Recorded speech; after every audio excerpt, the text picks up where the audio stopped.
اعوذ باللہ من الشیطان الرجیم بسم اللہ الرحمن الرحیم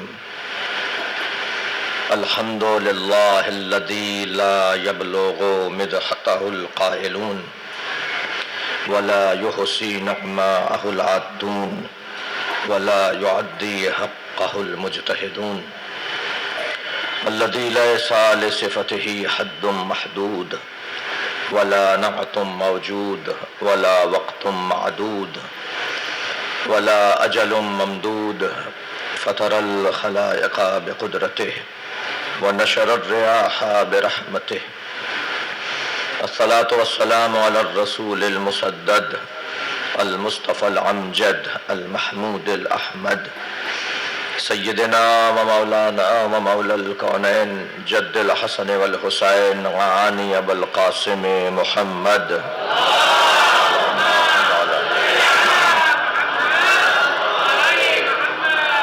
وآله الطيبين الطاهرين المعصومين الذين قال الله إنما يريد الله ليذهب عنكم الرجس أهل البيت ويطهركم تطهيرا اللهم صل على ولعنة الله على أعدائهم أجمعين من يوم عداوتهم إلى قيام يوم الدين أما بعد قال الحكيم في قرآن الكريم بسم الله الرحمن الرحيم وقفوهم إنهم مسؤولون صلوات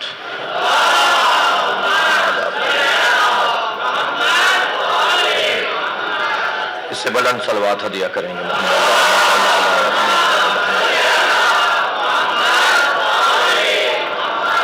سورہ مبارکہ صافات اللہ اپنے اس کلام میں محشر میں پیش آنے والے ایک منظر کو بیان کر رہا ہے۔ روکا جائے گا بغیر سوال کے کوئی جنت یا دوزخ میں نہیں جائے گا، بغیر حساب دیے کوئی نہیں جائے گا۔ اللہ سے نہ کسی کا پڑوس ہے اور نہ ہی اللہ کا کسی سے کوئی رشتہ۔ اللہ کے ہاں رشتہ داریاں بھی نہیں ہیں اور اللہ کے ہاں پڑوس بھی نہیں ہے۔ یہ دو چیزیں ہیں جس کی بنیاد پر ہم اور آپ استثناء کے قائل ہوتے ہیں۔ پڑوسی ہے بھائی، پڑوسی کافر بھی ہے تو دور رہنے والے عزیز سے زیادہ بہتر ہے، اس لیے کہ پڑوسی ہے، اس کے احکامات ہی علیحدہ ہیں۔ ہمسایہ، پڑوس، اس کی بنیاد پر یعنی یہ خود ایک بنیاد ہے نئے اور مختلف احکامات کے حوالے سے، ان کے احکامات ہی علیحدہ ہیں۔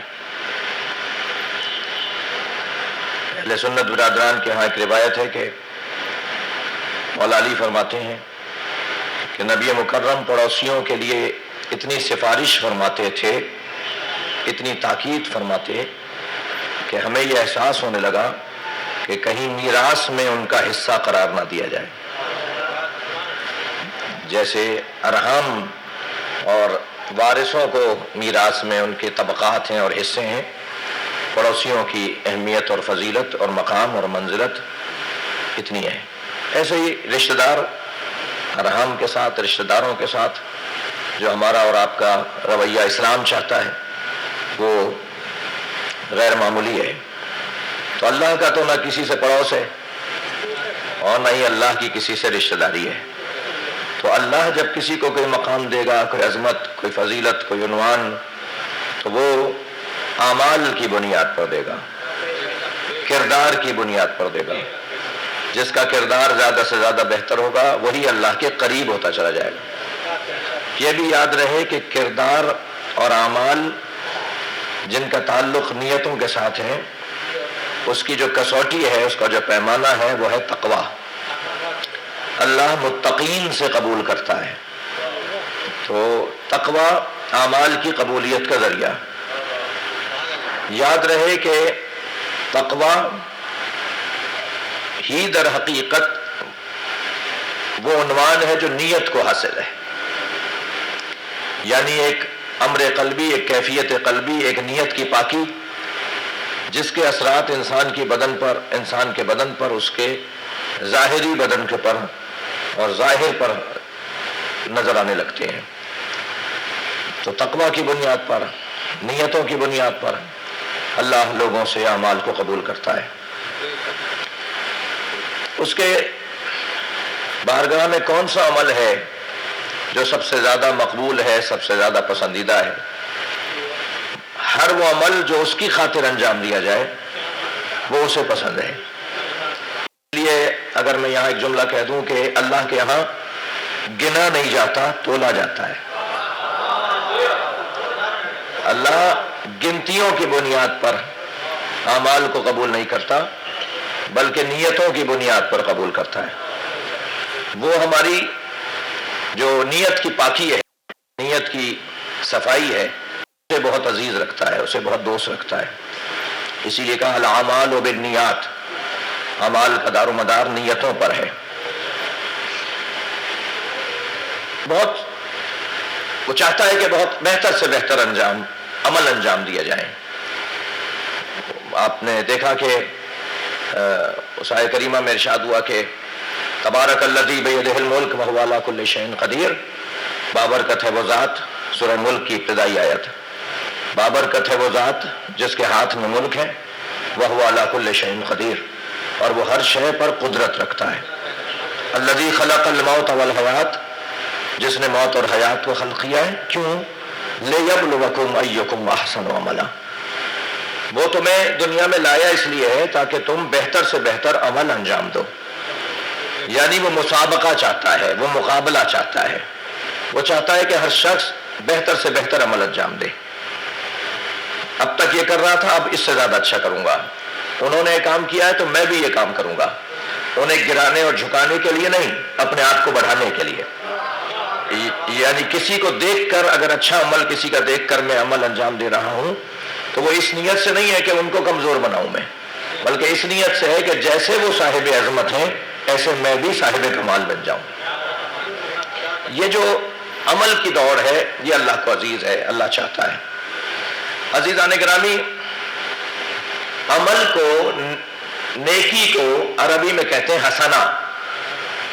یعنی نیکیاں جو انجام دے رہے ہوتے ہیں تو گویا وہ حسنات انجام دے رہے ہیں.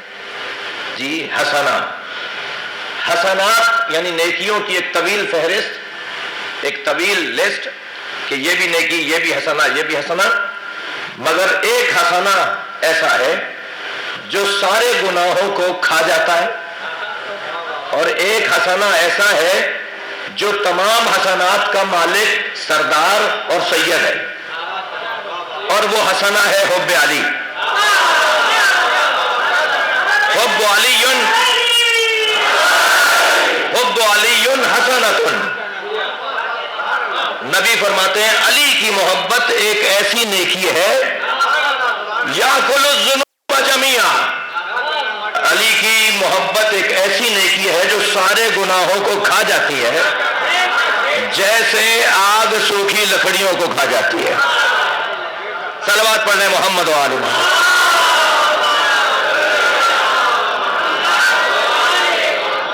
اچھا، میں یہاں آپ سے توجہ تھوڑا سا اور چاہوں گا. محبت تو امر قلبی ہے، یہ عمل کہاں ہے؟ یہ تو نیت ہے، یہ تو سوچ ہے. اور اللہ حب علی کو حسنہ کہہ رہا ہے، نیکی کہہ رہا ہے، ایک عمل کہہ رہا ہے.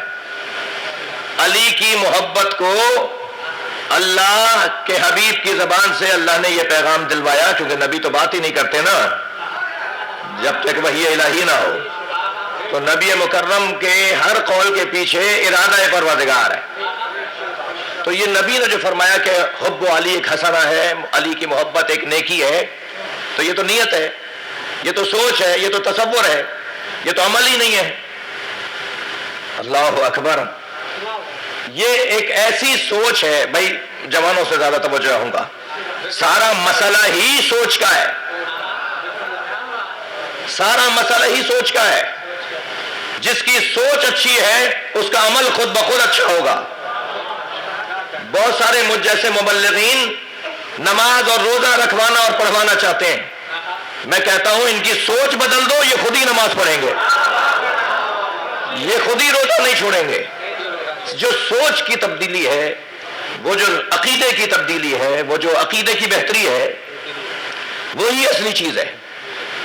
لہذا میں ان بچوں سے ایک جملہ کہتا ہوا گزروں کہ وہ انسان بڑا انسان ہے جس کی سوچ بڑی ہے، اور وہ انسان چھوٹا انسان ہے جس کی سوچ چھوٹی ہے۔ انسان انچی ٹیپوں اور فٹوں سے نہیں ناپا جاتا، انسان کا قد اس کی فکر سے اور سوچ سے ناپا جاتا ہے، وہ سوچ کیا رہا ہے۔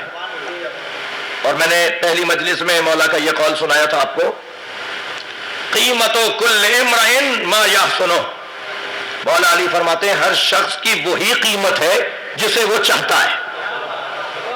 یہ جو چاہت ہے نا، یہ جو سوچ ہے، یہ جو خیال ہے، یہ جو سوچ ہے، یہ جو تصور ہے، یہ ہمارے اعمال کو کنٹرول کرتا ہے۔ تو سب سے اچھی سوچ کیا ہے، سب سے اعلیٰ سوچ کیا ہے، سب سے حسین سوچ کیا ہے کہ اگر وہ سوچ ہو، سوچ میں آ جائے، وہ بات بھیجے میں آ جائے، وہ بات اتر جائے حلق سے، تو پھر ہر عمل کا وزن بڑھنا شروع ہو جائے گا۔ جی وہ ہے حب علی، وہ ہے محبت علی۔ جتنی محبت، دیکھیے جتنے لوگ یہاں تشریف فرمائے نا، ہر ایک کی نماز دوسرے کی نماز سے مختلف ہے، ہر ایک کا روزہ دوسرے کے روزے سے مختلف ہے۔ ہم نماز جماعت میں اگر 1000 آدمی کھڑے ہیں تو 1000 نمازی ضرور ہیں، مگر یہ 1000 نمازیں ہیں۔ ہر ایک کی نماز علیحدہ اس لیے ہے کہ ہر ایک کے ذہن میں علی علیحدہ ہے، ہر ایک کے ذہن میں عقیدہ، ہر ایک کے ذہن میں عقیدہ علیحدہ ہے۔ تو جس کا جتنا مقام معرفت بلند ہوگا، اتنا ہی اس کی عبادتوں کا وزن بڑھتا چلا جائے گا۔ توجہ چاہوں گا، کیا کہا ہے؟ السلام علیکم یا موازین الاعمال، سلام ہو اس گھرانے پر جو اعمال تولنے کا ذریعہ ہے۔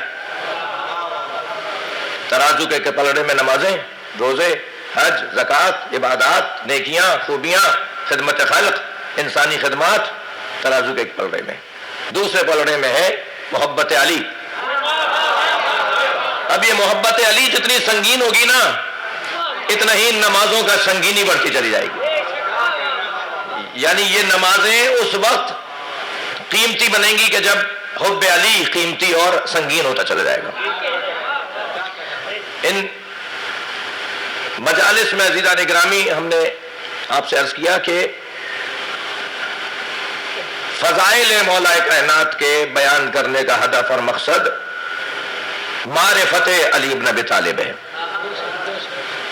فضائل کا علم ہوگا تو معرفت بڑھے گی، معرفت کا نتیجہ ہے عشق،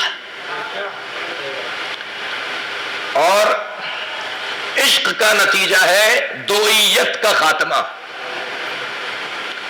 عشق علی کا نتیجہ یہ ہے کہ دوئیت ختم ہو جائے، گنتیاں ختم ہو جائے۔ اللہ اور اللہ کا رسول یہ چاہتا ہے کہ علی کے ساتھ کسی کی گنتی نہ ہو۔ علی علی ہے، مولا علی کے ساتھ، مولا علی کے ساتھ۔ اب میں نے کل ایک حدیث جلدی میں، بہت آخری وقت زیادہ ہو رہا تھا تو بہت عجلت میں ایک حدیث پڑھی کہ مولا فرماتے ہیں کہ لا یقاس بعلی محمد احد من هذه الامہ، اس امت کے کسی فرد کا اہل بیت کے ساتھ مقایسہ نہیں کرو، اہل بیت کے ساتھ کسی فرد کو لا کے نہیں بٹھاؤ، برابر ہی نہیں کرو۔ کیفا یسویٰ، مولا علی کا فرمان، کیفا یسویٰ من جرت نعمتہم، وہ ان کے برابر کیسے ہو سکتے ہیں جو ان کے ٹکڑے کھاتے ہیں۔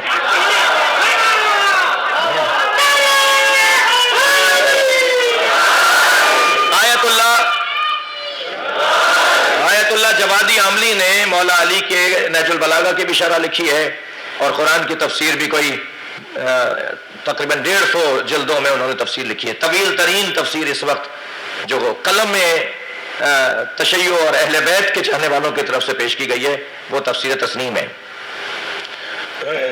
تو نہج البلاغہ کی شرح کرتے وقت مولا کے قول کو انہوں نے بیان کیا کہ یہ جو مولا نے فرمایا نا کیفا یسویٰ من جرت نعمتہم، وہ ان کے کیسے برابر ہوں گے جو ان کے ٹکڑے کھاتے ہیں۔ وہ فرماتے ہیں دسترخوان بچھا کے جب آپ کھانا کھاتے ہیں تو آپ کے ہاتھ سے غیر محسوس اور باریک ذرات دسترخوان پہ جھڑ رہے ہوتے ہیں. جب آپ کھانا کھا چکے ہیں ایک ذرا ہاتھ سا پھیریں تو آپ کے ہاتھ میں بہت سارے وہ باریک باریک ذرات روٹی کے غذا کے وہ آپ کے ہاتھ میں آ جائیں گے. ان ذرات کو کہتے ہیں منجرت نعمتہم، جو ان کے ہاتھوں سے ذرات گرے ہیں یہ وہ کھاتے ہیں. ہم سب بھائی بہت تسلی سے بات کر رہا ہوں، ہم سب اہل بیت کا کھا رہے ہیں. توجہ ہے، ہم سب اہل بیت کا کھا رہے ہیں. یہ ساری کائنات اللہ نے جن کے تصدق میں بنائی ہے. ہوتا ہے بڑے آدمیوں کے ساتھ، بڑے لوگوں کے ساتھ، مشہور لوگوں کے ساتھ، شخصیات کے ساتھ، افسران کے ساتھ. چند لوگ دعوت پر انہیں بلایا گیا تھا، مگر ان میزبان پوچھتا ہے جی آپ کے ساتھ لوگ کتنے ہوں گے؟ اسے اس سے غرض نہیں ہوتی کہ کون ہوگا، اسے اس سے غرض ہوتی کہ لوگ ہوں گے. وہ کہتے ہیں جی ہمارے ساتھ اب کیا کریں کہ ایسی کیفیت ہو گئی ہے 50 لوگ تو ہوں گے. تو وہ جو آیا ہوا ہوتا ہے وہ اصلی ہوتا ہے، باقی لوگ تو فعلی ہوتے ہیں. معاف کیجیے گا مجھے، اس پوری کائنات میں اصلی 14 ہیں، باقی ساری کائنات تو پھیلی ہے. صلوات پڑھے ذرا محمد و آل محمد.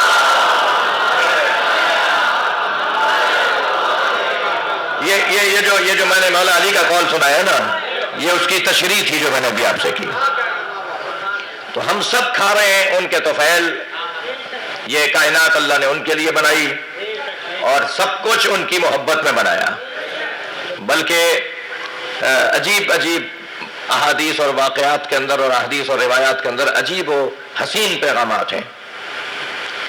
جی جب جناب زہرا سے اللہ نے پوچھا کہ میں تمہارا مہر کیا رکھوں، ہاں یہ واحد جوڑا ہے، یہ واحد جوڑا ہے مولا علی اور جناب سیدہ کا جس کا عقد 2 جگہ ہوا ہے. عرش پر اللہ نے پڑھایا ہے اور فرش پر مصطفیٰ نے پڑھایا ہے. اور عرش پر اللہ نے پڑھایا تو مہر بھی عرش کے حساب سے تھا، اور فرش پر جب سرکار مصطفیٰ نے پڑھایا تو مہر بھی زمین کے حساب سے تھا. تو جب اللہ نے سیدہ کا نکاح پڑھایا، اس میں عجیب بات ہے، اہل دقت اور اہل ذوق لوگ بیٹھے ہوئے، میں نے جب روایت پڑھی تو اس میں ہے کہ اللہ نے سیدہ کا نکاح پڑھا کر فرمایا میں نے تمہارا نکاح علی سے کر دیا ہے، اپنا مہر بتاؤ. تو میں اپنے استاد کے پاس یہ روایت لے گیا کہ استاد مجھے سمجھ میں نہیں آ رہا، نکاح سے پہلے لڑکی دلہن سے پوچھا جاتا ہے، نکاح کے بعد تو نہیں بتایا جاتا. نکاح سے پہلے پوچھا جاتا ہے میں تمہارا نکاح فلاں سے کر دوں. تو میرے استاد نے بے ساختہ مجھے کہا کہ تمہیں آج تک راضیہ اور مرضیہ سمجھ میں نہیں آیا؟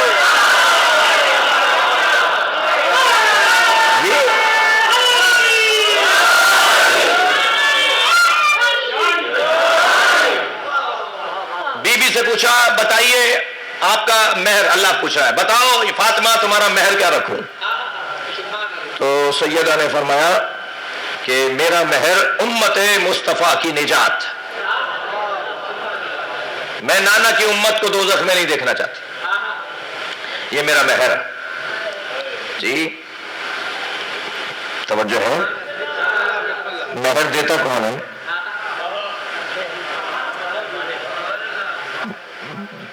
مہر دیتا کون ہے؟ شوہر. سیدہ نے مہر رکھوایا ہے بابا کی امت کی بخشش. مہر دے گا کون؟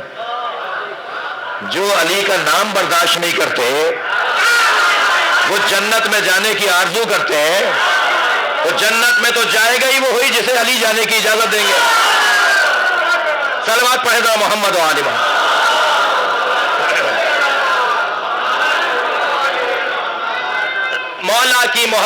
مولا کی محبت اللہ کا ارادہ ہے. اللہ چاہتا ہے کہ سب کے دلوں میں، اللہ کسی کو دوزخ میں نہیں جانا، اللہ نہیں چاہتا دوزخ میں بھیجنا، اللہ سب کو جنت میں بھیجنا چاہتا ہے. اور ہر وہ شخص کہ جو مولا علی سے اپنے آپ کو وابستہ کر لے، اس کی نجات کا ذریعہ خود حب علی ہے. جی اس کی نجات کا خود ذریعہ مولا علی کی ذات ہے. نبی مکرم نے مولا علی سے فرمایا یا علی، اللہ نے قرآن میں یہ جو آیت نازل کی ہے یہ تمہاری شان میں نازل کی ہے. 360 آیات تو سنی شیعہ نے لکھا ہے کہ قرآن میں مولا علی کی شان میں نازل ہوئی ہیں. یعنی علی نے ایک عمل انجام دیا، اللہ نے آیت کو نازل کر دیا، یا اللہ نے آیت کو نازل کیا اور نبی کو فرمایا کہ یہ علی کی وجہ سے میں نے نازل کیا ہے، علی کی شان میں نے نازل کیا ہے۔ کسی صحابی کی شان میں، کسی محترم کی شان میں اتنے فضائل نہیں ہیں جتنے، یعنی سب کی شان میں جتنے فضائل ہیں ان سب کو ایک جگہ کر دیں، اکیلے علی کی شان میں ان سب سے زیادہ فضائل۔ یہ میرا جملہ نہیں ہے، امام مالک کا جملہ ہے، اہل سنت کے عالم دین۔ آیت کیا ہے؟ فرمایا ان الذین آمنوا وعملوا الصالحات سیجعل لهم الرحمن ودا۔ یہ جو آیت ہے کہ بے تحقیق وہ لوگ کہ جو صاحبان ایمان ہیں اور صاحبان کردار ہیں، اللہ ان کی محبت لوگوں کے دلوں میں ڈالتا ہے۔ یعنی ایمان اور عمل۔ اب اس آیت کے لیے سرکار نے فرمایا علی یہ آیت تمہاری شان میں اللہ نے نازل کی ہے، اور پھر فرمایا جب بھی اللہ کی بارگاہ میں دعا کیا کرو تو دعا یہ کرو اللہم اجعل لی عندک عہدا واجعل لی فی صدور المؤمنین مودۃ۔ یا علی جب بھی تم اللہ کی بارگاہ میں دعا کرو تو یہ دعا ضرور مانگا کرو، اور دعا یہ مولا علی کو مولا نبی نے تعلیم دی کہ یا اللہ میرے اور تیرے درمیان،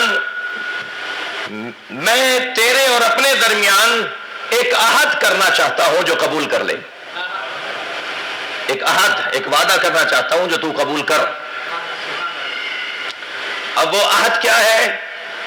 اس کی شرح اور اس کی تفسیر میں صرف اتنا کہتا ہوا آگے بڑھوں کہ یہ جوان، یہ بچہ جب پوچھتا ہے کہ جو حیدر کرار ہو، جو اسد اللہ الغالب ہو، جو غالب علی کل غالب ہو، اس کے ہوتے ہوئے دروازہ کیسے جلا،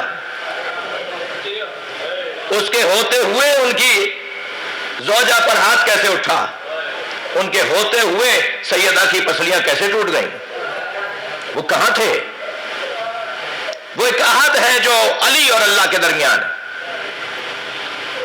میں اپنے بچے، اپنی زوجہ قربان کر دوں گا مگر تیرا نام مٹنے نہیں دوں گا، تیرا پیغام متاثر نہیں ہونے دوں گا۔ ان مرحلوں میں، ان مشکلوں میں میرا خاموش رہنا، ساکت رہنا، صابر رہنا تیرے دین کی خاطر ہوگا۔ اور پھر یہی وہ عہد ہے کہ جسے رسول اللہ نے اپنی رحلت سے کچھ لمحوں پہلے مولا علی کا ہاتھ پکڑ کے فرمایا مجھ سے عہد کرو، اور پھر ایک جگہ فرمایا نہج البلاغہ میں فرمانے کہ اگر میں نے نبی اللہ اور اللہ کے نبی سے عہد نہ کیا ہوتا، اگر میں نے اللہ اور اللہ کے رسول سے وعدہ نہ کیا ہوتا تو میں مدینے کی گلیوں کو خون سے رنگین کر دیتا۔ علی کے لیے کیا بات تھی بھائی؟ علی کے لیے کیا مسئلہ تھا؟ علی کو سوچنے والے ذرا اپنے دماغ کو تو عالی کریں، تب مولا کائنات کے بارے میں کچھ مسائل جو ذہن میں سوال اٹھتے ہیں وہ حل ہوں گے۔ یہ کچھ بھی نہیں ہوتا، یہ کچھ بھی نہیں ہوتا، یہ سب کچھ ختم ہو چکا ہوتا، بات ہی کچھ اور ہوتی، محنتیں ضائع ہوتی۔ محنتوں کے تحفظ کو مولا علی کی ذات کہا جاتا ہے، انبیاء کرام کے تحفظ کو مولا علی کی ذات کہا جاتا ہے۔ فرمایا یہ دعا مانگا کرو، کیا؟ اللہم اجعل لی عندک عہدا، میرے اور اپنے درمیان ایک عہد کو قرار دے، ایک پیمانے کو قرار دے، ایک پیمان کو قرار دے، اور پھر کیا؟ واجعل فی صدور المؤمنین مودۃ، اور میرے لیے لوگوں کے دلوں میں مودت کو قرار دے۔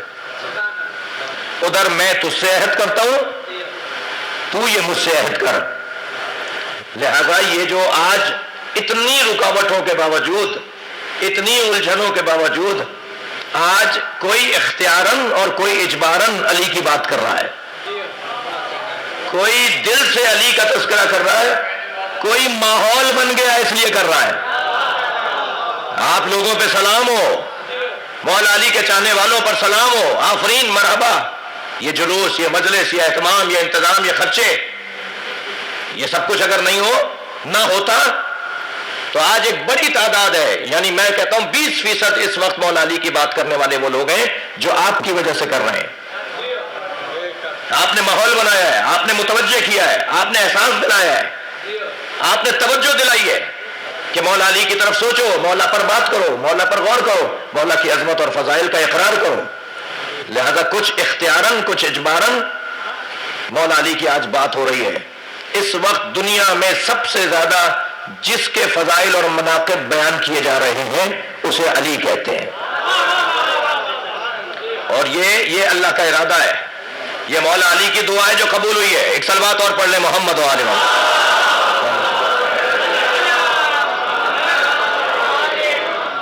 جی توجہ چاہوں گا آپ سے، ایک حدیث ہدیہ کرنا چاہ رہا ہوں اپنے اس مضمون میں. میرے مولا نبی فرماتے ہیں ان اللہ جعل علیا علما. بھائی میں تو اس کا لطف لوں گا تاکہ لطف منتقل ہو. مولا نبی فرما رہے ہیں اللہ نے ان اللہ جعل علیا علما، اللہ نے اپنا علم علی کو بنایا ہے. نہیں میری بات جلدی ہو گئی، آپ کی توجہات اور چاہیے. جی یہ علم لگے ہوئے ہیں، امام بارگاہ میں علم ہے، بعض احباب کے گھروں کی چھتوں پر علم کا سایہ ہے. یہ علم دیکھ کر ہمارا ذہن کہاں جاتا ہے؟ کہاں جاتے ہیں ہم؟ علم پر جاتے ہیں تو کہاں جاتے ہیں؟ ہم اتنی دیر کربلا جاتے ہیں. ہم علم پر کھڑے ہوتے ہیں تو حضرت عباس یاد آتے ہیں. ہم علم کے پاس جاتے ہیں تو ہمیں کربلا یاد آتی ہے. علم، یہ علم کربلا کا علم ہے. اچھا صرف بچوں کا میرے خیال سے بات روشن ہے، لیکن مملکتوں کے پرچم کو دیکھ کر کہاں ذہن جاتا ہے؟ بعض بڑے بڑے کانفرنس سیمینار ہوتے ہیں، پورے ملک کے پرچم لگے ہوئے ہوتے ہیں، تو ہم ڈھونڈ رہے ہوتے ہیں اس میں پاکستان کہاں ہے. جی میں نے کوئی جلدی میں نہیں کہا، واقعی ڈھونڈ رہے ہوتے ہیں. ایک صلوات پڑھ محمد والا.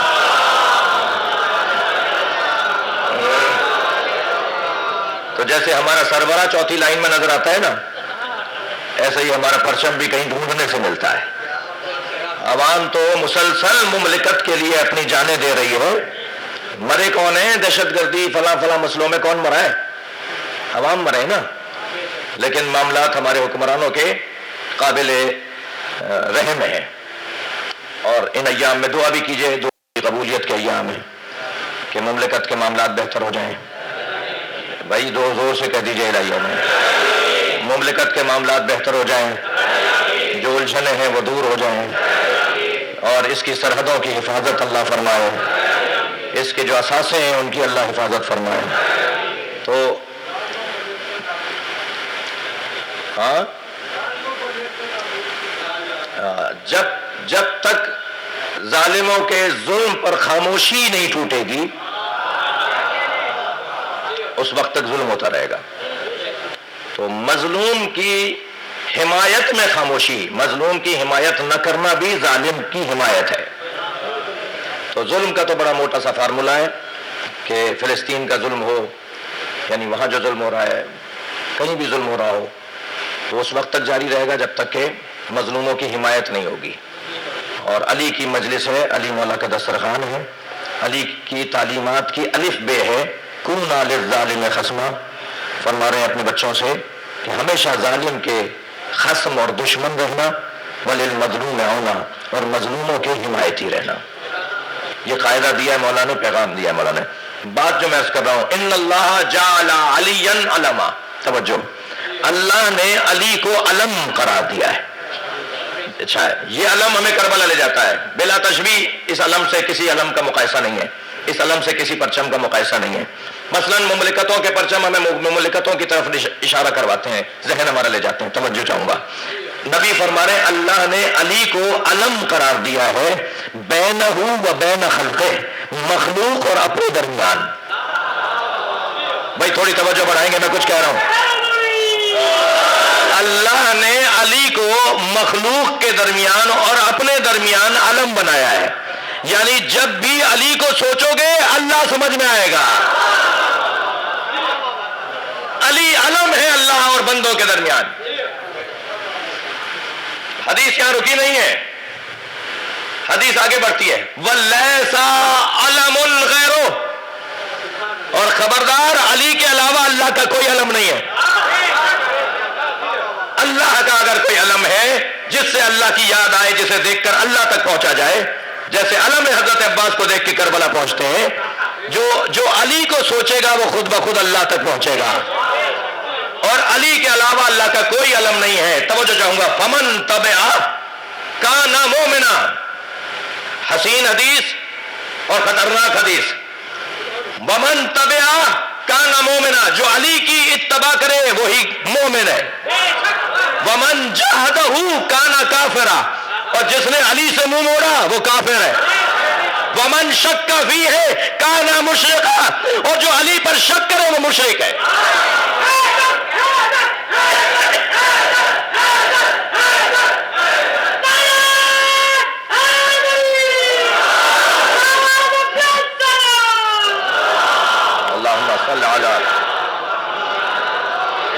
اور بلند صلوات پڑھ لیں محمد والے.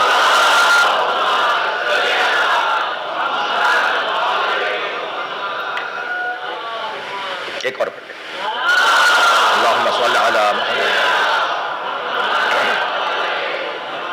جی یا علی یجعل اللہ محبتک فی قلوب المؤمنین وسائر الخلائق غیر الکافرین. یا علی، اللہ نے مومنین کے دلوں میں تمہاری محبت کو قرار دیا ہے اور ہر مخلوق تم سے پیار کرے گی سوائے کافروں کے. ہر مخلوق تم سے پیار کرے گی. اس وقت علی مولا سے محبت کا اظہار کرنے والے، میں کل ہی ایک دستاویز دیکھ رہا تھا کہ غیر مسلم اور مستشرقین مولا علی علیہ السلام کے بارے میں مسلسل غور کر کے ان میں اضافہ ہو رہا ہے علی کی تعلیمات کو سمجھنے کی غرض اور نیت سے. میں نے شاید کئی سال پہلے عشرہ محرم میں یہاں کہا تھا کہ جب میرا اتفاق ہوا لندن، کیمبرج اور آکسفورڈ یونیورسٹیز کو دیکھنے کا، شوق تھا کہ میں وہاں جاؤں تو اندر بھی جاؤں، دیکھوں کیا ہوتا ہے، کیسے پڑھا رہے ہیں، لائبریری کیسی ہے، ان کا نظام کیسا ہے. یہ جو دونوں شہر ہیں پوری یونیورسٹی ہے، پورا شہر ہی یونیورسٹی ہے. کیمبرج کے تو گھر گھر میں کلاسیں ہوتی ہیں، یعنی آپ ایک گلی سے گزریں گے تو ہر گھر کے اوپر ایک پرچہ لگا ہوا ہوتا ہے کہ اس میں اتنے بجے سے اتنے بجے تک فلاں پروفیسر صاحب، فلاں ڈاکٹر صاحب یا فلاں وقت میں کلاس لیں گے. یہ پوری کیفیت ہے، آپ جانتے ہیں، کوئی نئی بات نہیں کر رہا. تو مجھے شوق تھا کہ میں وہاں جاؤں. جب کیمبرج کے لائبریری میں میرا جانا ہوا، اس میں میری بڑی مدد کی حضرت آیت اللہ علامہ سید عقیل الغربی حفظہ اللہ نے، ان کے بھائی جناب مولانا ذوالقدر صاحب نے اور ان کے بھتیجوں نے، اور وہ صاحب بھی میرے وہاں گئے. تو جب یونیورسٹی کی لائبریری میں میرا جانا ہوا تو جتنی بھی اسلامی، یعنی ایک پورا پورشن، ایک پورا بہت بڑی جگہ جو صرف اسلامی مسلمانوں کی کتابیں اور اسلامی تعلیمات کی کتابوں کا وہ حصہ تھا. وہ خاتون لائبریرین تھی، وہ لے گئی، انہوں نے کہا جی یہ سارا. اس میں پھر ایک پورشن، ایک حصہ فقہ جعفریہ اور شیعہ تعلیمات کا تھا. اور آپ جان کر خوش ہوں گے کہ جتنی ہماری ضروری کتابیں ہیں وہ وہاں کیمبرج کی لائبریری میں رکھی ہوئی ہیں. پھر انہوں نے تھوڑی سی گفتگو رہی کہ بھئی یہاں کیا ہو رہا ہے. تو جو بات اصل بتانے کی تھی وہ یہ کہ انہوں نے بتایا کہ یہاں 200 طالب علم ہیں جو اسلامی علوم میں پی ایچ ڈی کر رہے ہیں، تھیسز لکھ رہے ہیں، ایم فل کر چکے ہیں، آگے بڑھ چکے ہیں. 200 طالب علم ہیں. ان 200 میں 50 وہ تھے جو صرف نہج البلاغہ پہ پی ایچ ڈی کر رہے تھے. اور یہ سن کر مجھے نہیں کہ وہ 200 کے 200 اور وہ 50 کے 50 مسلمان نہیں تھے. علی کسی کی ملکیت تھوڑی ہے. صلوات پڑھ لے محمد و آل محمد صاحب. اور بلند صلوات پڑھ لیں نبی کے ذات.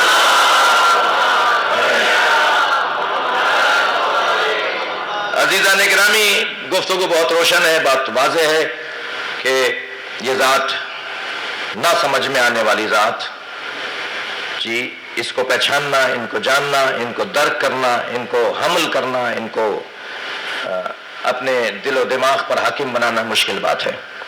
مگر کام مشکل ہی ہوتے ہیں جو کرنے کے ہوتے ہیں، مشکل کام ہی کرنے کے ہوتے ہیں. تو میں آپ کے لیے اور آپ میرے لیے دعا فرمائیں کہ ہماری معرفت علی میں اضافہ اللہ مسلسل عطا فرمائے۔ دیکھیے، تکبر وہ کرتا ہے جس جیسا کوئی نہ ہو۔ سب سے خطرناک چیز ہے تکبر، غرور۔ یہ جو تکبر ہے نا، یہ اللہ کو پسند نہیں ہے، اور ہم پر ہمارے بڑوں کا احسان ہے کہ ہمیں عزادار بنایا ہے۔ ہماری ماؤں نے، ہماری دادیوں نانیوں نے، ہماری بزرگوں خواتین نے، ہماری تربیت کرنے والوں نے ہمیں عزادار بنایا ہے، اور عزاداری کا ایک نتیجہ ہے فرش عزا پہ بیٹھنا۔ اور بڑے سے بڑا انسان دنیا کی سطح پر جس کا نام روشن ہو جائے اور ایک بڑا اس کے پاس پیسے کی بھی کمی نہ ہو اور شہرت کی بھی کمی نہ ہو، وہ اس تربیت کی وجہ سے فرش عزا پر آ کے بیٹھتا ہے، جوتیاں اتار کے آتا ہے، وضو کر کے بیٹھتا ہے، خاکساری انکساری کے ساتھ بیٹھتا ہے۔ یہ مجلس ہمیں تکبر مٹانے کا ایک بہترین موقع اور ماحول فراہم کرتی ہے۔ یعنی عزادار جو ہوگا نا، وہ متکبر نہیں ہوگا، وہ ملک کا سربراہ ہوگا، وہ صوبے کا سربراہ ہوگا، وہ اپنے ادارے کا مالک اور سربراہ ہوگا، وہ ہزاروں مزدوروں کی نوکری جہاں ہے وہاں کی فیکٹری کا مالک ہوگا، لیکن جب حسین کے نام پر وہ آئے گا تو زمین پر بیٹھے گا، جوتیاں اتار کے بیٹھے گا۔ یہ غرور اس کا، تکبر اس کا، اس کے اندر تکبر کو آنے سے روکنے کا اگر کوئی ذریعہ ہے تو وہ فرش عزا ہے امام حسین۔ ٹھیک ہے، ہم سب جوتیاں اتار کے بیٹھے ہیں نا، تھوڑی سی گردن ہلائیے، ہم جوتیاں اتار کے بیٹھے ہیں نا۔ جوتیوں کا نام مولا علی نے دنیا رکھا ہے۔ ہم اپنی دنیا باہر چھوڑ کر آئے، جیسے ہی باہر جائیں گے فلاں مہنگی گاڑی میں بیٹھیں گے اور کچھ بھی ہوں گے، مگر جیسے ہی فرش عزا پر آئے فقیر حسین ہے۔ یہ جو کیفیت ہے، یہ جو ایک عالم ہے، یہ جو کیفیت ہے، یہ ایک بہت بڑا سرمایہ ہے۔ میں گزارش کروں گا صاحبان حیثیت لوگوں سے کہ جو ذائقہ آپ کو آپ کے بڑوں نے چکھایا ہے، وہ ذائقہ اپنے بچوں میں منتقل کر کے جائیے گا۔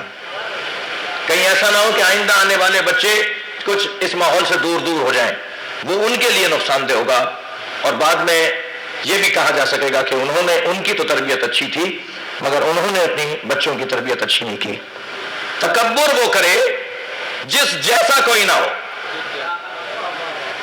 بھائی اتنے فضائل اور کمال رکھنے والا علی کوئی چھوٹی بات ہے کہ ایک طبقہ ہے، ایک تعداد ہے جو مولا کائنات کے بارے میں الوہیت کا قائل ہے۔ میں ان کی حمایت نہیں کر رہا، مگر ایک حقیقت ہے، حکومت، وزارت، خلافت، ظاہری تدبیر اور ظاہری امور کی تدبیر اور عوام کے امور کی تدبیر کرنا، یہ کون سا بات؟ وہ تو بھائی الوہیت تک بات کر رہے ہیں، بعض لوگ غلط کر رہے ہیں، ہم نہیں مانتے، علی خود نہیں مانتے، وہ ایک علیحدہ بات۔ لیکن جس کے کمالات اور فضائل دیکھ دیکھ کر جی معجزات اگر مولا کائنات کے سنائے جائیں، مولانا شیخ صدوق رحمت اللہ علیہ ہمارے سخت مزاج علماء میں شمار ہوتے ہیں۔ ہر حدیث کو وہ اس کی سند پر اتنی سختی کرتے ہیں، راویوں پر اتنی پرکھ کرتے ہیں، راویوں کی اتنی جانچ کرتے ہیں کہ کسی نہ کسی راوی کے اندر کمزوری نکال کر کہتے ہیں نہیں یہ روایت میں نہیں لوں گا، اس کے اندر 6 راوی آئے، ان میں 5 ٹھیک ہیں، ایک کمزور ہے، ایک دفعہ جھوٹ بولا تھا، وہ ایک دفعہ بھی جھوٹ بولا تھا، یہ حدیث میں نہیں لوں گا اس سے۔ اتنے سخت مزاج ہیں۔ اگر شیخ صدوق رحمت اللہ علیہ مولا کے معجزات کو نقل کریں تو حدیث فہمی کا ذوق رکھنے والے لوگ جانتے ہیں کہ اس معجزے کی فضیلت کتنی ہے۔ حبابہ والبیہ، ایک خاتون جو ضعیف العمر ہے، وہ کہتی ہے کہ میں کئی دن سے پریشان تھی کہ نبی مکرم کے بعد، سرکار دو جہاں کے بعد جو ماحول ہوا ہے، میں کیسے طے کروں کہ کون میرا امام ہے؟ تو کہتی ہے کہ اس خیال نے مجھے آمادہ کیا کہ میں مسجد کی طرف آ گئی، اور مسجد کے دروازے پر میں بیٹھ گئی اور دیکھ رہی تھی دور سے اندر جائے بغیر کہ سامنے علی بیٹھے ہوئے کچھ لوگوں سے گفتگو کر رہے ہیں۔ اچانک لوگوں سے گفتگو کرتے ہوئے انہوں نے میری جانب دیکھا اور کہا حبابہ تم جو سوال لے کر آئی ہو اس کا جواب میرے پاس ہے۔ شیخ صدوق نے لکھا ہے اس روایت کو، اے حبابہ جو سوال تم لے کر آئی ہو اس کا جواب میرے پاس ہے۔ کہا میں نے سلام کیا اور میں نے کہا مولا میرے سوال کا جواب آپ کے پاس ہے تو جواب ارشاد فرمائیں۔ تو حضرت نے فوراً فرمایا باہر سے روڈ رستے سے باہر سے کوئی پتھر اٹھا کے لاؤ۔ کہتی ہے کہ میں گئی اور میں نے ایک پتھر دیکھا، پتھر مجھے مل گیا، میں پتھر اٹھا کے لے آئی۔ فرمایا آؤ جیسے ہی میں حضرت کے قریب گئی تو حضرت نے اپنی انگوٹھی اتاری اور اس پتھر پہ رکھی، اس پہ نشان آ گیا. پتھر پہ انگوٹھی کو لگایا تو اس پہ مہر چھپ گئی. فرمایا جو بھی اس پتھر پر مہر لگا دے وہی تمہارا امام ہے. بابا صلوات پڑھے گا محمد و آل محمد.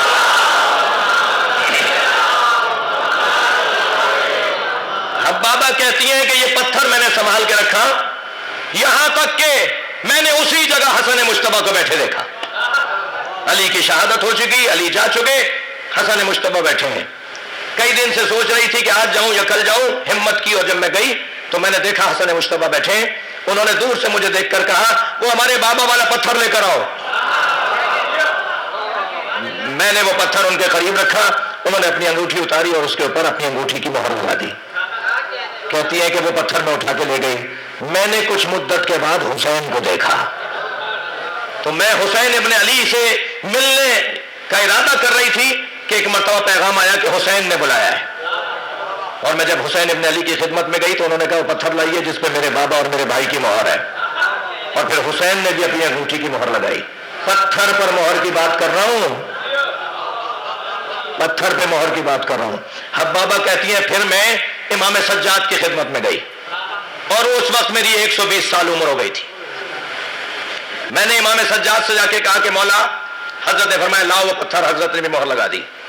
حضرت نے مہر لگائی اور میں نے ان سے کہا مولا میں اتنی عمر کی ہو گئی ہوں، میرے ہاتھ پیروں میں راشا آ گیا ہے، مجھ سے تو اب چلا پھرا نہیں جاتا.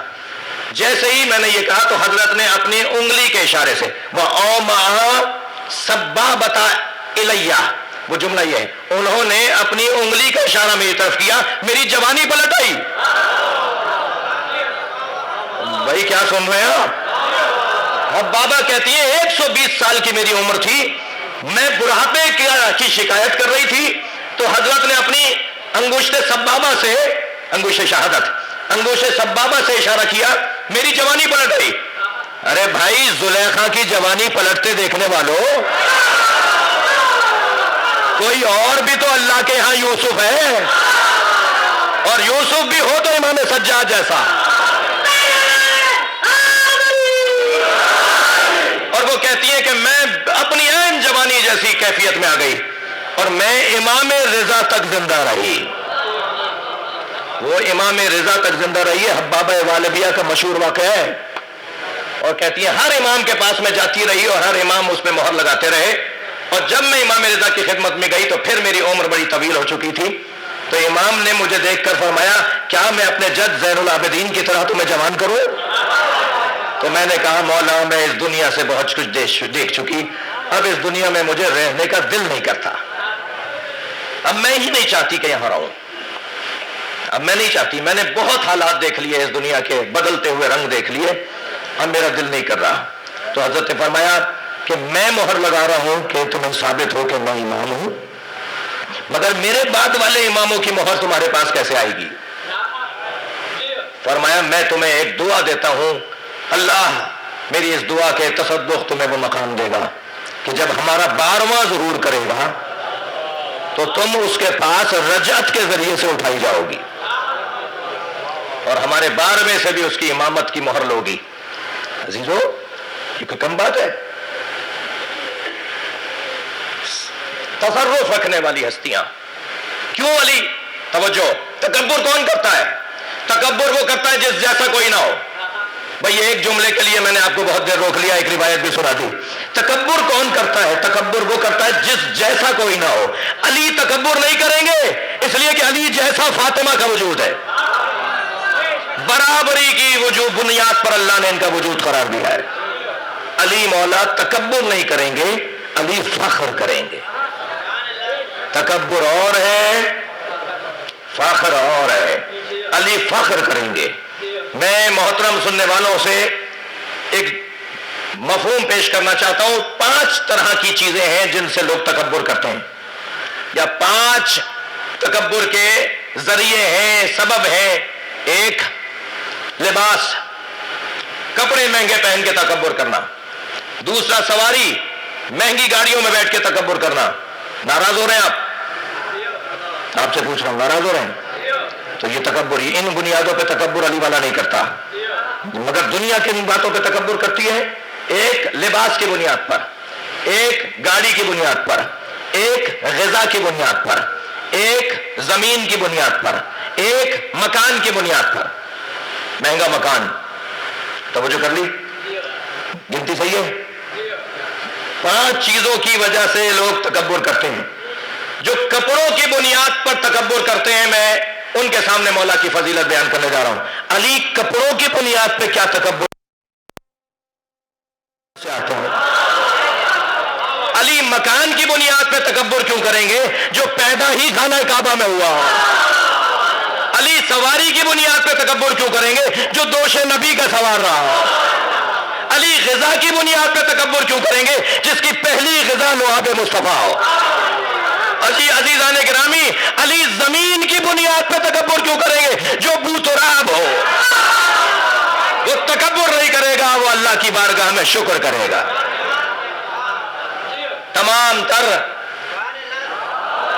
تمام تر کمالات کا مجموعہ یہ گھرانہ، اور اس گھرانے کی صدارت بنام علی. امیر المومنین کا لقب حضرت آدم کی خلقت سے پہلے مولا علی کا ہے. علی مولا کا وجود بدن میں دیکھنے والوں سے میں بات کر رہا ہوں، علی مولا کا وجود بدنی وجود نہیں ہے. یہ تو نبی مکرم کے نور سے، کیونکہ ان کا نور تھا تو نبی کے ساتھ بدن بنا کے بھیجا گیا، ورنہ علی بن ابی طالب کا وجود اس عالم کی خلقت سے پہلے کا وجود ہے. حضرت آدم کو بھی، انبیاء کرام کو بھی، سائر الانبیاء کو اللہ نے جو نبوت دی ہے وہ 3 اقرارات کی بنیاد پر: توحید، نبی خاتم کی نبوت کا اقرار، اور ولایت علی کا اقرار. یہ کوئی کم بات نہیں ہے. ہم اس مولا کی، اس عظیم ہستی کی یاد میں اس وقت جمع ہے کہ جن کی محبت کا اقرار اگر کوئی کرے تو دل اور نیت کی بنیاد پر اس کا مقام بنے گا. گواہی دی ہے کہ میں گواہی دیتا ہوں کہ اللہ وحدہ لا شریک ہے، خاتم الانبیاء رسول اللہ ہے، اور علی کی ولایت کا میں اقرار کرتا ہوں. یہ انبیاء کرام سے اللہ نے اقرار لیا ہے. جی، اس کہ جس کی عظمت اتنی ہو اس کی مصیبت بھی اتنی ہے. ذرا دیکھیے تو صحیح، جو مصیبت امام حسین پر، جو مصائب امام حسین پر آئے وہ تو کسی پر نہیں آئے نا. مگر عجیب بات ہے، مولا علی کے زیارت نامے میں السلام علیکہ یا اصبر الصابرین یا اول مظلوم ظلم، سلام ہو اس علی پر جو صابروں میں سب سے بڑا صابر، جو صابروں میں سب سے بڑا صابر. مجھے علامہ نقن صاحب کا جملہ یاد آ رہا ہے کہ کیوں امام حسین کو اصبر الصابرین کا لقب نہیں دیا، کیوں مولا علی کو اصبر الصابرین کا لقب دیا ہے؟ علی صابروں میں سب سے بڑے صابر، تو صابروں میں تو سب سے بڑے صابر مولا حسین کا عنوان ہونا چاہیے نا. وہ فرماتے ہیں اس کی ایک وجہ یہ ہے کہ حسین مولا کے سامنے جناب زینب کے سر سے چادر نہیں اتری. حسین مولا کے سامنے جناب سکینہ کو کسی نے تماچا نہیں مارا. حسین مولا کے سامنے جناب رباب کو کسی نے تازیانہ نہیں مارا. لیکن مولا علی کے سامنے جناب زہرا پہ ہاتھ اٹھایا گیا. اجرکم اللہ، اجرکم اللہ. مولا علی کے سامنے جناب زہرا پہ جلتا ہوا دروازہ گرا، اور علی اس لیے برداشت کر رہے ہیں، صبر کر رہے ہیں. اجرکم اللہ. جو جہاں بیٹھا ہے اپنی آواز کو آزاد کرے گا. جن کے مذہب میں رونا جائز ہے وہ تکلف کر کے نہ روئے. مجلس بھی شب شہادت کی مجلس ہے. کل کا دن ہمارے پہلے امام کی شہادت کا دن ہے. ہم ہر امام کی شہادت مناتے ہیں مگر یہ علی کی شہادت کا دن ہے. ہمارے ایمان کا، ہمارے اسلام کا، ہمارے کردار کا جو محور اور مرکز ہے وہ علی مولا کی ذات. شب شہادت ہے. جناب زینب ماں سے تو اس وقت محروم ہو گئی تھی جب جناب زہرا کی شہادت ہوئی، مگر مولا علی نے ماں اور باپ دونوں بن کر پالا. اور کل کا جو دن آنے والا ہے اب زینب ماں سے بھی محروم ہو رہی ہیں، اجرکم اللہ. اب مولا حسین باپ سے بھی محروم ہو رہے ہیں. اب وہ رخصت ہونے جا رہا ہے جس نے ان بچوں کو احساس نہیں ہونے دیا تمہاری ماں نہیں ہے. اللہ آپ کو کسی غم میں نہ رلائے، سوائے غم اہل بیت میں ہمیں رونے رلانے والوں نہ قرار دے. چلیے ذرا کچھ دیر میرے ساتھ کوفہ چلیے، جہاں علی مسجد میں نماز پڑھانے جا رہے ہیں. بیٹی نے بہت چاہا کہ روک لوں، بابا بھائی حسن سے کہیے کہ وہ نماز پڑھا دے، مگر بار بار فرماتے تھے زینب ام کلثوم کیا تم مجھے اس مرحلے سے اور اس مقام سے روکنا چاہ رہی ہو جس کے انتظار میں مدتوں سے رہا. رسول اللہ نے مجھے بشارت دی، اے زینب مجھے جانے دو، میں اس مقام کو پانا چاہتا ہوں جس کی بشارت مجھے دی ہے. گھر سے نکلے تو مولا علی، مگر جب مسجد میں پہنچے تو عبد الرحمن ابن ملجم اوندھا لیٹا ہوا تھا. مولا نے اسے اٹھنے کا حکم دیا، اٹھ نماز کا وقت ہے، اور خود محراب عبادت میں چلے گئے. علی نے نماز شب مکمل کی، میرے مولا نے نماز شب میں ہم مکمل کی. وہاں اذان ہوئی، علی نے نماز جماعت کا اقامہ کیا. پہلی رکعت کا پہلا سجدہ، اجرکم اللہ اجرکم اللہ. عجیب منظر ہے جو بننے والا ہے. پہلی رکعت کا پہلا سجدہ، علی بن ابی طالب سجدے میں سر رکھے ہوئے ہیں کہ ایک مرتبہ ظالم نے وہ تلوار نکالی جو 1000 درہم میں خریدی تھی اور اسے 1000 درہم کے زہر میں بجھایا تھا. وہ تلوار فضا میں بلند ہوئی اور فرق اقدس سے علی بن ابی طالب پر آ کے لگی. آدھا سر میرے مولا کا کھل گیا، مگر جب علی کو تلوار لگ رہی تھی تو تکلیف نہیں ہو رہی تھی. علی کو تکلیف کا کوئی احساس نہیں ہو رہا تھا. علی کا خیال ہی تکلیف کی طرف نہیں تھا. علی تو بے ساختہ کہہ رہے تھے فزت ورب الکعبہ، رب کعبہ کی قسم علی کامیاب ہو گیا. یہاں میرے مولا کے سر پہ تلوار کا لگنا تھا. نمازیوں کو تو جبریل کی آواز نے متوجہ کیا. جبریل امی کی آواز آئی، الا قد تہدمت ارکان الہدی، الا قد قتل امیر المومنین. ارکان ہدایت کو گرا دیا گیا، امیر المومنین کو مار دیا گیا. ایک مرتبہ امام حسن آگے بڑھے، بابا کو سہارا دیا، فرمایا بیٹا پہلے مجھے بتاؤ میری داڑھی میرے سر کے خون سے رنگین ہو گئی؟ فرمایا ہاں بابا آپ کی داڑھی رنگین ہو گئی. تو فرمایا انا للہ و انا الیہ راجعون، میں اسی زخم میں دنیا سے چلا جاؤں گا. فرمایا بیٹا پہلے نماز مکمل کرواؤ. مولا علی کو عزاداروں روایت کہتی ہے مولا علی کو محراب کے ساتھ بٹھا دیا گیا اور مولا امام حسن نماز جماعت پڑھا رہے ہیں. کہ نماز جماعت ایک رکعتی تو یعنی 2 رکعتی نماز تو ہے، ایک میرے مولا کتنا وقت لگا ہوگا، مگر مولا حسن کی نماز کے درمیان کئی مرتبہ مولا کبھی دائیں گرنے لگتے تھے کبھی بائیں گرنے لگتے تھے، اور پھر دیوار کا سہارا لے کر اپنے بچے کا سہارا لے کر مولا پھر سنبھال کے بیٹھ جاتے تھے. سلام ہو مولا حسین پر.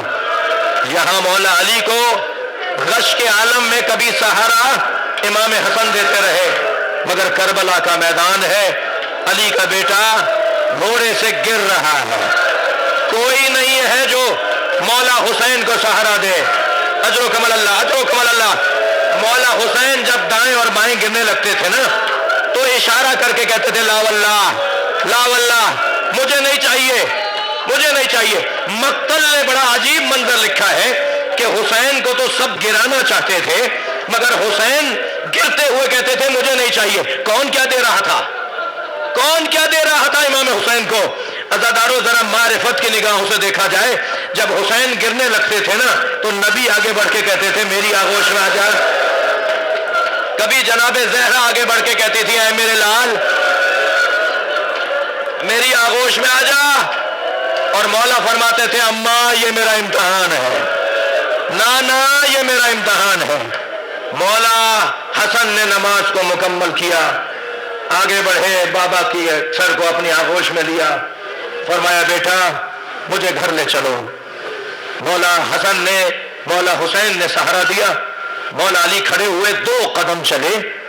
خیبر فتح کرنے والا، سیدہ کا جنازہ غسلانے والا، اللہ اکبر، اتنا قوی وجود. فرماتے ہیں حسن میرے پیروں میں دم نہیں ہے، اب مجھ سے چلا نہیں جا رہا. اجرکم اللہ اجرکم اللہ اب مجھ سے چلا نہیں جا رہا, مجھے سہارا دے کے لے کے چلو. مولا حسن نے, حسین مولا نے ایک قالین بچھایا. یہ ہر سال آپ سنتے ہیں, مولا حسن نے اپنے بابا کو قالین پہ لٹا دیا.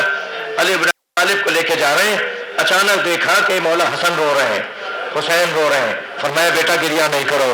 سارے رستے بیٹوں کو روکتے رہے, اور جب گھر پہنچے نا تو فرمانے لگے مجھے وہاں لے جاؤ جہاں میں نماز پڑھتا ہوں, گھر میں میری جو نماز کی جگہ ہے, میرا مصلی ہے, مجھے وہاں لے جاؤ. تو بچے لے گئے وہاں.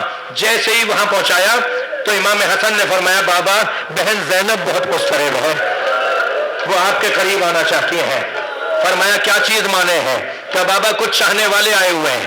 مولا نے فرمایا ان سے کہو یہ چلے جائیں, ان کی محبت کا انہیں اجر و ثواب ملے گا, میری بچیوں کو آنے دو. وہ علی جو رستے بھر بیٹوں سے کہتا رہا حسن حسین عباس گریہ نہیں کرو.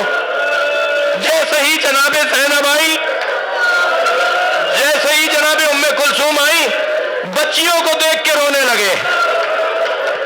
زینب کے آنکھوں کے آنسو مولا علی سے برداشت نہیں ہوئے. اجرکم اللہ. عزیزو مجھے جلدی نہیں ہے, یہ پرسے کی رات ہے. مولا علی سے اپنی بیٹیوں کی آنسو برداشت نہیں ہوئے. میں کہوں گا مولا آج زینب کے چہرے پہ گرتا ہوا آنسو, آج بی بی کے رخساروں سے بہتا ہوا آنسو آپ کو برداشت نہیں ہوا. کاش کربلا میں عاشور کے دن ہوتے جب زینب کی فریاد بلند ہو رہی تھی, کوئی ہے جو میرے ماں جائے کو بچاؤ. اجرکم اللہ, اجرکم اللہ. طبیب کو بلایا گیا, طبیب کو بلایا گیا. خود مولا علی نے فرمایا طبیب کو بلاؤ. ہمارے لیے پیغام ہے کہ ماہرین سے رجوع کیا جائے. مولا علی کی بارگاہ میں طبیب آیا, اس نے معائنہ کیا. معائنہ کرنے کے بعد اپنے اوزار طبابت کو وہ جمع کرنے لگا اور اٹھ کے جانے لگا. تو امام حسن نے فرمایا تم نے کچھ مجھے بتایا نہیں, تم مجھے بتاؤ تو صحیح میرے بابا کا کیا حال ہے, میرے بابا کا زخم کتنا گہرا ہے. تو نحیف سی آہستہ سے دھیمے سے لہجے میں کہنے لگا علی سے کہیں وصیتیں کریں. اجرکم اللہ, اجرکم اللہ. امام حسین آگے بڑھے, فرمایا بھائی کوئی تدبیر, کوئی تدبیر. کہا تدبیر صرف اتنی ہے کہ اگر علی کو دودھ پلایا جائے تو دودھ سے اس زہر کا اثر کٹے گا, اور علی کے وجود میں, علی کے بدن میں جو زہر سرایت کر گیا ہے اس کا اثر ذرا دور ہو جائے گا, علی زیادہ سے زیادہ زندہ رہ پائیں گے.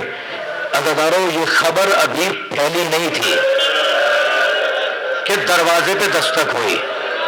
ایک کنیز دروازے پر گئی, روتی ہوئی واپس آئی. امام حسن سے فرمایا آپ ذرا دروازے پر آ کر دیکھیے. اب امام حسن نے آ کر کیا دیکھا, کوفے کے یتیم بچے اپنے ہاتھوں میں کوزے لیے کھڑے ہیں, اپنے حصے کا دودھ لے کر آئے. ہمارے مولا کو ہمارے حصے کا دودھ پلا دیا جائے. اجرکم اللہ. حق ہے بلند آواز سے گریہ کرنا. علی ابن ابی طالب یہ جو کل دن آنے والا ہے, اس دن مولا کی شہادت ہوئی ہے. بظاہر چاشت کے وقت میں شہادت ہوئی ہے, جسے ہم 9 اور 10 بجے کا ٹائم کہتے ہیں. بظاہر چاشت کا وقت ہے جو مولا کائنات کی شہادت ہوئی ہے. یہ جو ایک دن پہلے والا روزہ ہے, جو آج کا روزہ ہے, فرمایا بیٹا حسن آج کا روزہ میرے سارے بچے میرے سامنے کھولیں, آج کی افطاری میرے سامنے سب بیٹھ کے کریں. اب بیٹیاں ہیں, داماد ہیں, نواسے نواسیاں ہیں, بہویں ہیں, پوتا پوتیاں ہیں, بیٹے ہیں. میرے مولا کے 18 بیٹے, ان کی زوجائیں, ان کے بچے, ایک بڑا وسیع دسترخوان بچھایا گیا. علی بستر شہادت پر ہیں کہ جب دسترخوان لگ گیا, کھانا سب نے کھانا شروع کیا, تو فرمایا حسن بیٹا مجھے بٹھاؤ, میں بیٹھنا چاہتا ہوں. میرے مولا حسن نے بابا کو سہارا دیا, اٹھا کے لیٹے ہوئے کو بٹھایا. جب بیٹھ گئے تو فرمانے لگے میرے سامنے کھانا اور پانی لاؤ. مولا کے سامنے کھانا نہیں لے رہے, پانی نہیں لے رہے, کیفیت ہی کچھ اور ہے. کھانا اور پانی رکھ دیا گیا. جب کھانا اور پانی کو آنکھوں سے دیکھ لیا نا تو فرمایا حسین کہاں ہے. تو برابر سے آواز آئی بابا میں آپ کے ساتھ بیٹھا, بابا میں آپ کے ساتھ بیٹھا ہوں. تو اپنے ہاتھ سے لقمہ بنایا, حسین کے منہ میں اپنے ہاتھ سے پانی کا گوزہ لیا اور حسین مولا کو پانی پلایا, اور ایک جملہ کہا تمہاری ماں نے مجھ سے وعدہ لیا تھا، تمہاری ماں نے مجھ سے وعدہ لیا تھا میرے حسین کے کھانے اور پانی کا خیال رکھو گے، اے میرے بچے آخری مرتبہ میرے ہاتھ سے کھا لو۔ حبیب ابن عمر نامی صحابی ہیں مولا کے، وہ کہتے ہیں، اور اس بات کی روایت کی ہے جناب ابو حمزہ شمالی نے، ابو حمزہ شمالی راوی ہیں، وہ کہتے ہیں کہ حبیب ابن عمر امام حسن دروازے پہ کھڑے ہیں، چند ایسے صحابی تھے جو دروازہ چھوڑ کے نہیں جا رہے تھے، جب سے ضربت لگی اور جب تک علی زندہ رہے کچھ ایسے صحابی تھے جو دروازہ چھوڑ کر نہیں گئے، اپنے گھر گئے ہی نہیں، باہر بیٹھے رہے، اور جب کبھی امام حسن کو دیکھتے تھے تو ان میں سے کوئی کہتا تھا کیا ایک دفعہ علی کو دیکھ سکتے ہیں؟ تو ایک ایک کر کے دو کر کے امام حسن گھر میں لے آتے تھے اور وہ لوگ مولا کا دیدار کر کے چلے جاتے تھے۔ اسبغ ابن نباتہ تو بڑی عجیب بات کرتے ہیں، ان لوگوں میں ایک نام ہے اسبغ ابن نباتہ، وہ کہتے ہیں کہ جب میں گھر میں گیا تو علی بن ابی طالب کی پیشانی پر ایک زرد رومال بندھا ہوا تھا، اس زرد رومال میں اور علی کے چہرے کے رنگ میں فرق نہیں تھا۔ علی بن ابی طالب کی یہ کیفیت تھی۔ جناب ساسا ابن سوہان تو کہتے ہیں کہ جب میں گیا تو میرے بیٹھنے پر علی نے آنکھ کھول دی، مجھے بڑی خوشی ہوئی، مجھے اچھا لگا کہ میری قسمت ایسی کہ مجھے علی دیکھ رہے ہیں، تو میں نے مولا سے کہا مولا کچھ سوال کروں؟ اللہ اکبر، علی ایسا علم دوست، علم کو عام کرنے والا کہ اس کیفیت میں بھی علی کے دوست جانتے ہیں کہ علی مولا کی سب سے زیادہ اچھی کیفیت اگر ہوگی تو وہ علم کا سوال کرنے میں ہوگی، یعنی علی سے پوچھیں گے تو علی کی طبیعت بہتر ہوگی۔ فرمایا خففوا سوالکم، اپنے سوالات کو ذرا مختصر رکھنا، کم سوال کرنا، مگر تمہیں سوال کرنے کی اجازت ہے۔ ساسا ابن سوہان کہتے ہیں میں نے علی بن ابی طالب سے 6 سوال کیے اور ہر سوال کا علی نے جواب دیا۔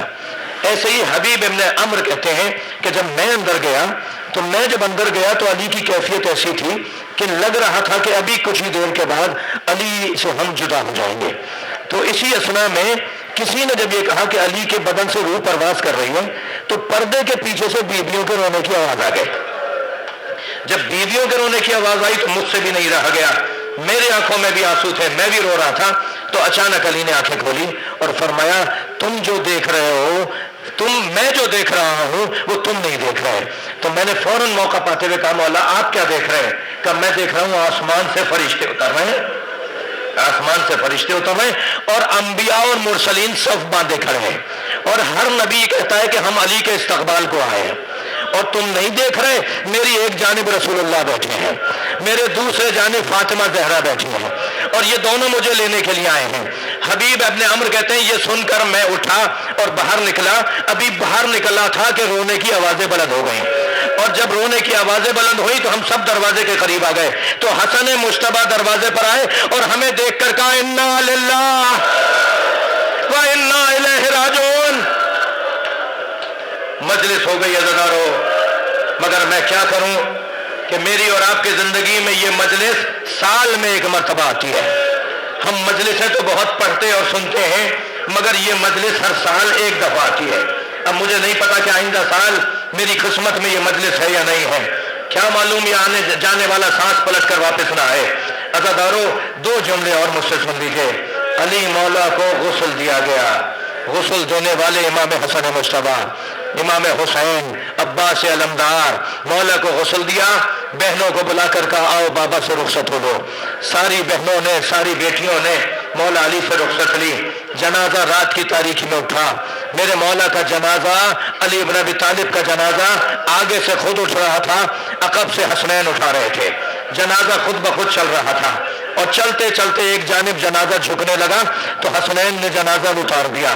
جنازہ جہاں رکھا گیا اس کے برابر میں مولا حسن نے خاک ہٹانا شروع کی تو ایک پتھر نظر آیا، اس پتھر کو ہٹایا تو قبر بنی ہوئی نظر آئی، اور اس قبر کے اندر ایک پتھر پہ لکھا ہوا تھا یہ آخری نبی کے وسیع علی کی قبر ہے جسے آدم نے اپنے ہاتھوں سے بنایا ہے۔